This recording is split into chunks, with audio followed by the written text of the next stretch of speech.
నమస్తే. శ్రీ మాత్రే నమః. శ్రీ గురుభ్యో నమః. శ్రీ వాగ్దేవ్యై నమః. మనకి ఖగోళ శాస్త్రంలో దృక్పంచాంగంలో మనకి ఎప్పటికప్పుడు గ్రహాలు మారుతూ ఉంటాయి. ఈ రాశి నుంచి ఆ రాశికి ప్రతి 2.5 రోజులకి కొన్ని రాశులైతే ప్రతి నెలలకు 45 రోజులకు ఇలా వాటి యొక్క గమనాన్ని బట్టి ప్రతి నిమిషము మారుతూనే ఉంటాయి. గ్రహము అంటేనే చెరించేది అని అర్థం అనమాట. అయితే ఇప్పుడు మనకి చాలా అరుదుగా సంభవించే చంద్రమంగళ యోగము గురించి ప్రస్తావించబోతున్నాము. అయితే ఈ గ్రహాల యొక్క పరిభ్రమణము గమనము మనకి ఖగోళ శాస్త్రంలో ప్రతి సమయంలోనూ ఫ్రీక్వెంట్గా జరుగుతూ ఉంటాయి. అయితే ఈ ఒక రాశి నుంచి మరొక రాశికి ప్రతి గ్రహం మారే సమయంలో కొన్ని గ్రహాల కలయిక, ఒక్కొక్కసారి 2 గ్రహాలు కలుస్తుంటాయి, ఒక్కొక్కసారి 4, 5, 6 ఇట్లాగా వాటి యొక్క పరిభ్రమణం జరుగుతున్న సమయంలో మనకి రేపు ఫిబ్రవరి మధ్యలో అంటే 25 ఆ తారీఖులో మొత్తం 7 గ్రహాలు కలిసి ఒకే కక్షలో ఉండబోతున్నాయన్నమాట. అంటే ఇట్లాంటి వింతలు మన ఖగోళంలో ప్రతి నిమిషము జరుగుతూ ఉంటాయి.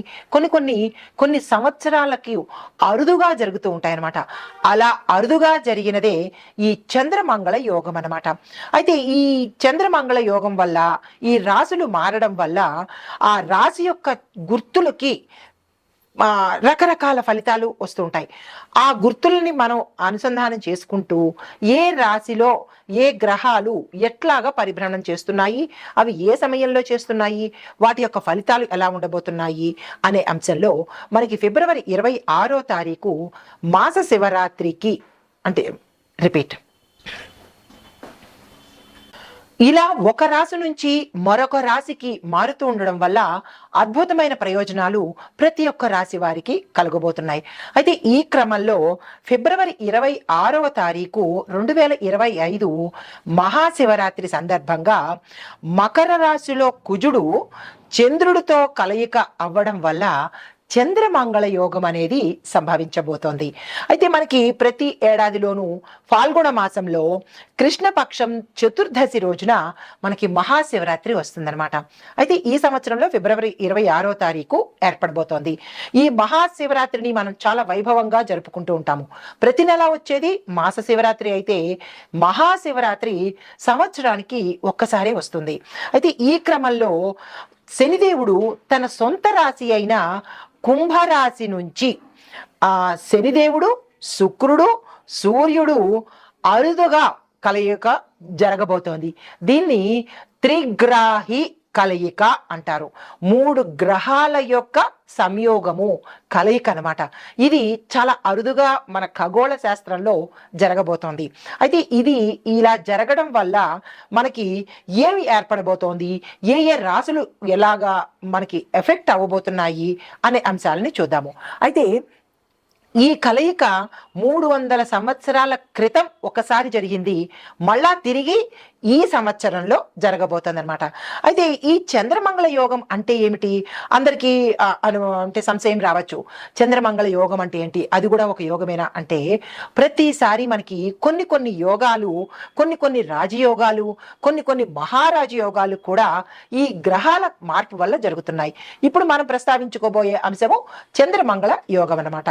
అయితే ఈ చంద్రుడు మంగళుడు కలిసి ఒకే రాశిలో ఉంటూ పరస్పర దృష్టి అంటే ఇద్దరు ఇలా ఎదురు బదురు చూసుకునే దృష్టి కలవడం అనేది చాలా అపురూపమైన సంయోగము. ఆ సంయోగమే మనకి ఇప్పుడు కలగబోతోంది అనమాట.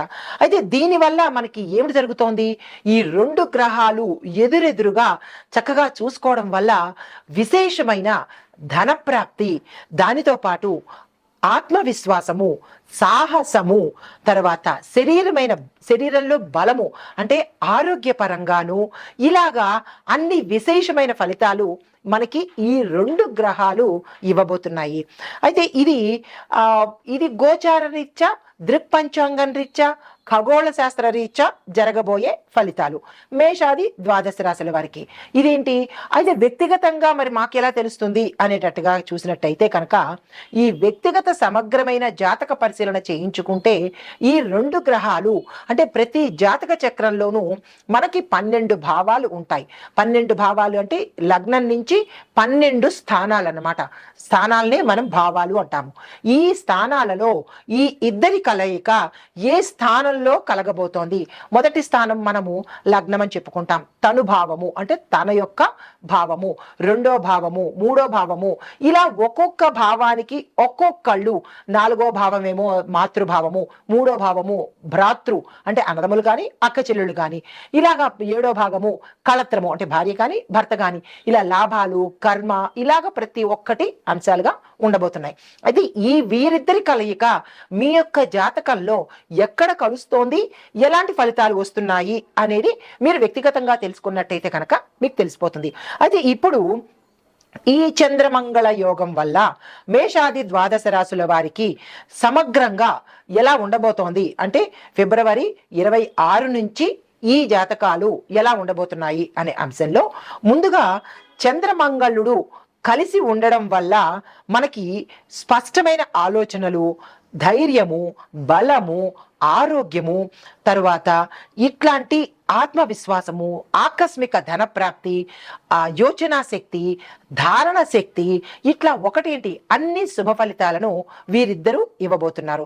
అయితే ముందుగా మనము మేషరాశి వారిలో కనుక చూసినట్టయితే ఈ ఒక్కొక్క రాశిలో అన్ని రంగాల వాళ్ళు ఉంటారు కదా. విద్యార్థులు, రాజకీయ నాయకులు, చిత్ర పరిశ్రమలో ఉన్న వాళ్ళు, వ్యాపారులు, వ్యవసాయదారులు, ఇలా ఒక్కొక్క రంగంలో ఉన్న వారికి ఎలాంటి ఫలితాలు ఉంటున్నాయి, ఆ రంగంలో అప్పటికప్పుడు నేను మీకు రెమెడీలు చెప్పేస్తాను. ఉదాహరణకు విద్యార్థులు ఉన్నారు, విద్యార్థులకు ఈ చంద్రమంగళ యోగం ఎలా కలిసి వస్తుంది, అప్పటికప్పుడు రెమెడీస్ ఏం చేసుకోవాలి అనే అంశాన్ని చాలా విపులీకరంగా స్పష్టంగా నేను మీకు ఇప్పుడు చెప్పబోతున్నాను. ముందుగా మేషరాశిలో ఉన్న వారికి చంద్రుడు, ఈ మంగళుడు మీ రాశిలోనే ఉన్నాడనమాట. దానివల్ల ఈ యోగం వల్ల మీకు శక్తి, ధనప్రాప్తి, దానితో పాటుగా మీరు ఏ పని తలపెట్టినా విజయాలను సాధిస్తారనమాట. అయితే ఉద్యోగస్తులకు కనుక చూసుకున్నట్టయితే ఉన్నతాధికారుల మద్దతు, తరువాత పదోన్నతులు కలిసి వస్తాయి. వ్యాపారులకు చూసుకున్నట్టయితే కొత్త కొత్త ఒప్పందాలు పాజనన.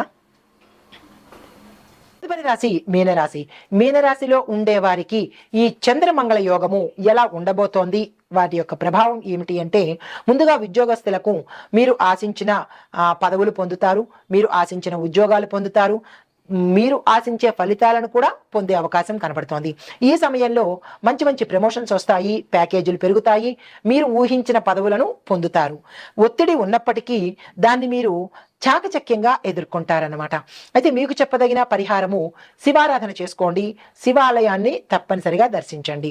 వ్యాపారస్తులకు చూసుకుంటే కొత్త కొత్త వ్యాపారాలు ప్రారంభించాలన్నా, కొత్త ఆవిష్కరణలు చేయాలన్నా ఇది మంచి సమయం కాబట్టి ఆ సమయాన్ని వృధా చేసుకోకండి. కొత్త కొత్త అవకాశాలు కూడా మీకు వస్తాయి, వాటిని అందిపుచ్చుకునే ప్రయత్నం చేసుకోండి. పెట్టుబడులను పెంచేందుకు ఇది మంచి సమయము, రైట్ టైం కాబట్టి ఆ ప్రయత్నం తప్పనిసరిగా చేసుకోండి. వ్యాపారస్తుల్లోకి కొంతమంది వ్యాపారులకు ఒత్తిడి పెరిగే అవకాశం ఉంది, జాగ్రత్తలు తీసుకోండి.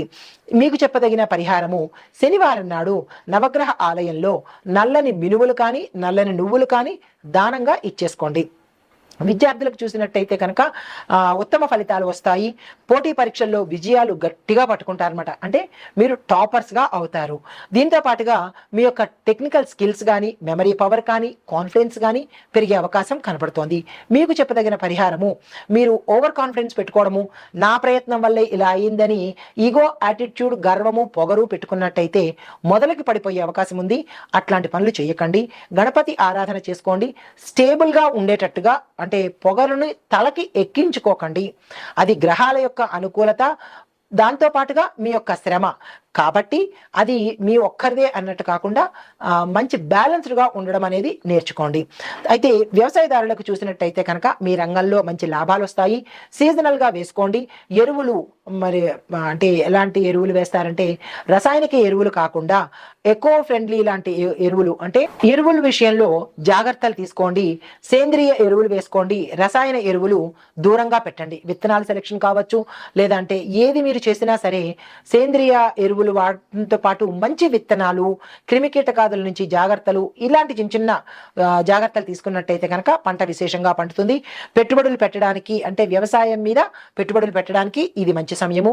రుణాలు తీసుకోవడానికి మంచి సమయము. ప్రభుత్వ పథకాలు అందిపుచ్చుకునేందుకు మంచి సమయము. మరిన్ని లాభాలు పొందేందుకు మీరు చేయవలసిన పని, శుక్రవారం నాడు మహాలక్ష్మి అమ్మవారిని తప్పనిసరిగా పూజ చేయండి. గోమాతకు గ్రాసాన్ని తినిపించండి. దీంతో పాటుగా ఐటీ రంగంలో ఉన్న వారికి చూసినట్టయితే మీకు అభివృద్ధి గోచరిస్తోంది. కొత్త కొత్త అవకాశాలు వస్తాయి. ప్రాజెక్టులు విజయవంతంగా సమర్థవంతంగా నెరవేర్చుకుంటారు. సవాళ్లను ఎదుర్కొనే పరిస్థితి, అంటే ఇప్పుడు మీకు టెస్టింగ్ పీరియడ్ అన్నమాట, అయినప్పటికీ దాన్ని మీరు సమర్థవంతంగా ఎదుర్కొంటారు. మీకు చెప్పదగిన సూచన, ఆరోగ్యం పట్ల శ్రద్ధ పెట్టుకోండి. కుటుంబపరంగా చూసినట్టయితే కనుక కుటుంబం ఆనందంగా ఉంటుంది. శుభవార్తలు వింటారు. శుభకార్యాలకు సంబంధించినటువంటి పనులు చేస్తారు. అయితే కొంతమంది కుటుంబాల్లో సభ్యులలో కొంత విభేదాలు తలెత్తే అవకాశం గోచరిస్తోంది. దాన్ని సానుకూలంగా స్పందించండి. వాటర్ తాగు.